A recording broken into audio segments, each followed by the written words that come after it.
నాకు తెలుగు మాత్రమే వచ్చనుకుందాం, నీకు తమిళ్ మాత్రమే వచ్చనుకుందాం. మనిద్దరం ఎలా కమ్యూనికేట్ అవుతాం? అది జరగని పని, ఇంపాసిబుల్ కదా. రిలేషన్షిప్లో కూడా అంతే. నీ లవ్ లాంగ్వేజ్ ఒకటి, నీ పార్ట్నర్ లవ్ లాంగ్వేజ్ ఇంకొకటి. మరి మీ ఇద్దరు ఎలా కమ్యూనికేట్ అవుతారు? అందుకే గొడవలు వస్తాయి, మిస్అండర్స్టాండింగ్స్ వస్తాయి, లవ్ లేదు అన్నట్లు అనిపిస్తుంది. ఈ వీడియోలో నేను లవ్ ఉన్నా కూడా ఎందుకు గొడవలు వస్తున్నాయి, ఎందుకు మిస్అండర్స్టాండింగ్స్ వస్తున్నాయి, వాటిని ఎలా ఓవర్కమ్ చేయాలి అనేది ఎక్స్ప్లెయిన్ చేస్తాను. అసలు ఫస్ట్ లవ్ లాంగ్వేజ్ అంటే ఏంటి? నువ్వు నీ లవ్ని ఎలా ఎక్స్ప్రెస్ చేస్తున్నావు అన్నది నీ లవ్ లాంగ్వేజ్. కానీ నీ పార్ట్నర్ నీ దగ్గర నుంచి లవ్ని ఎలా ఎక్స్పెక్ట్ చేస్తున్నారు, నువ్వు ఏం చేస్తే వాళ్ళు హ్యాపీగా ఫీల్ అవుతారు అన్నది వాళ్ళ లవ్ లాంగ్వేజ్. అందరూ ఒకేలాగా లవ్ని ఎక్స్ప్రెస్ చేయరు. నీదొక స్టైల్, నీ పార్ట్నర్ది ఒక స్టైల్. ఇది మిస్ మ్యాచ్ అవ్వడం వల్లే లవ్ లేదు అనిపిస్తుంది. నీకేమో చాలా లవ్ ఇస్తున్నాను అనిపిస్తుంది, వాళ్ళకేమో లవ్ దొరకడం లేదు అనిపిస్తుంది. ఈ వీడియోలో మనం 5 లవ్ లాంగ్వేజెస్ డిస్కస్ చేద్దాం. ఫస్ట్ ఏంటంటే quality of time. Quality time నీ పార్ట్నర్కి ప్రైమరీ లవ్ లాంగ్వేజ్ అయితే నువ్వేం చేయాలంటే వాళ్ళతో టైం స్పెండ్ చేయాలి. వితౌట్ ఎనీ డీవియేషన్స్, డిస్ట్రాక్షన్స్ వాళ్ళకి టైం ఇవ్వాలి. మీ ఫోన్ పక్కన పెట్టేయాలి. ఇలా కాసేపు స్పెండ్ చేసినా మీరు చాలా లవ్ చేస్తున్నారని వాళ్ళు ఫీల్ అవుతారు. ఇలాంటి వాళ్ళకి మీరు గిఫ్ట్స్ ఇచ్చినా, హెల్ప్ చేసినా, లవ్ చేసినట్లు అనిపించదు వాళ్ళకి టైం ఇవ్వకపోతే. సో టైం ఇవ్వాలి. నెక్స్ట్ ఏంటంటే యాక్ట్ ఆఫ్ సర్వీస్. వీళ్ళకి మీరు వాళ్ళ కోసం హెల్ప్ చేస్తున్నారు అన్న ఫీలింగ్ వాళ్ళకి కలగాలన్నమాట. అంటే వాళ్ళు వర్క్ చేస్తున్నారు అనుకుంది, మీరు వెళ్ళి వాటర్ బాటిల్ ఫిల్ చేసి ఇవ్వడము, లేకపోతే వంట చేస్తున్నారు అనుకుందాం, మీరు వెళ్ళి ఏదో కొంచెం హెల్ప్ చేయడం, ఇలా.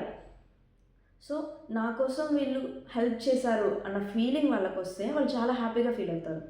ఈ టైప్ వాళ్ళకి వేరే ఏం చేసినా కొంచెం నార్మల్గా అనిపిస్తుంది, కానీ హెల్ప్ చేస్తే చాలా హ్యాపీగా అనిపిస్తుంది, మీరు చాలా లవ్ ఇస్తున్నట్లు వాళ్ళు ఫీల్ అయిపోతారు. థర్డ్ది గిఫ్ట్స్. సో వీళ్ళని తప్పుగా అర్థం చేసుకోవద్దు, వీళ్ళేం గోల్డ్ డిగ్గర్స్ కాదు. వీళ్ళకి అంటే మీ ఆలోచనల్లో వీళ్ళు ఉన్నారు అంటే, ఫర్ ఎగ్జాంపుల్ నేను ఇక్కడికి వెళ్ళాను, ఇది చూడగానే నువ్వే గుర్తొచ్చావు, నీకోసం కొనాలనిపించి తీసుకొచ్చాను, అది దాని ప్రైస్తో వాళ్ళకి సంబంధం ఉండదు. వాళ్ళ మీ ఆలోచనలో వాళ్ళు ఉన్నారా లేదా అన్నది మాత్రమే వాళ్ళకి మ్యాటర్స్ అనమాట. సో ఎంత చిన్నదైనా ఒక గిఫ్ట్ ఇవ్వాలి, ఒక చిన్న సర్ప్రైజ్ లాగా ఒక చిన్న గిఫ్ట్ ఇస్తే వాళ్ళు చాలా హ్యాపీగా ఫీల్ అవుతారు. సో వీళ్ళకి మీరు టైం ఇచ్చినా, హెల్ప్ చేసినా అంత పెద్దగా ఫీల్ అవ్వరు అనమాట. ఏదో ఒక చిన్న గిఫ్ట్ ఇచ్చి నీకోసం తీసుకొచ్చాను, లేదంటే నువ్వు గుర్తొచ్చి ఇలా చేశాను అని అన్నారనుకోండి, వీళ్ళు చాలా హ్యాపీగా ఫీల్ అవుతారు. ఇంకొకటి వర్డ్స్ ఆఫ్ అఫర్మేషన్. అంటే ఈ టైప్ వాళ్ళకి ఎలా ఉంటుందంటే, I'm proud of you, you're doing great, నేను చాలా హ్యాపీగా ఉన్నాను నీతో ఉండడం వల్ల. వాళ్ళకి చిన్న అప్రిషియేషన్ కూడా చాలా పెద్దదన్నమాట. వాళ్ళకి వినాలనిపిస్తుంది వాళ్ళ గురించి మీరు చెప్తుంటే. మీరు ఎలా ఫీల్ అవుతున్నారు వాళ్ళ గురించి అన్నది మీరు ఎక్స్ప్రెస్ చేయాలి అని వాళ్ళు ఎక్స్పెక్ట్ చేస్తూ ఉంటారు. So me partner primary love language words of affirmation అయితే మీరు వాళ్ళకి చెప్తూ ఉండాలన్నమాట. మీరు వాళ్ళతో ఉండడం వల్ల ఎంత హ్యాపీగా ఉన్నారు, లేకపోతే ఆ పనిని వాళ్ళు ఎంత మంచిగా చేశారు అన్నది. ఇంకొకటి ఏంటంటే ఫిజికల్ టచ్. వీళ్ళకి ఎలా అంటే ఒక చిన్న ఫిజికల్ టచ్ కూడా, అంటే హోల్డింగ్ హ్యాండ్స్, హగ్, చాలా ఎమోషనల్, ఒక మెడిసిన్ లాగా పనిచేస్తుంది అనమాట. వీళ్ళకి టైం ఇవ్వకపోయినా పర్వాలేదు, వర్డ్స్ ద్వారా ఎక్స్ప్రెస్ చేయకపోయినా పర్వాలేదు, కానీ ఒక చిన్న హగ్ వాళ్ళకి చాలా మంచిగా అనిపిస్తుంది. మీరు చాలా లవ్ చేస్తున్నారు వాళ్ళని అని వాళ్ళకి అనిపిస్తుంది అనమాట.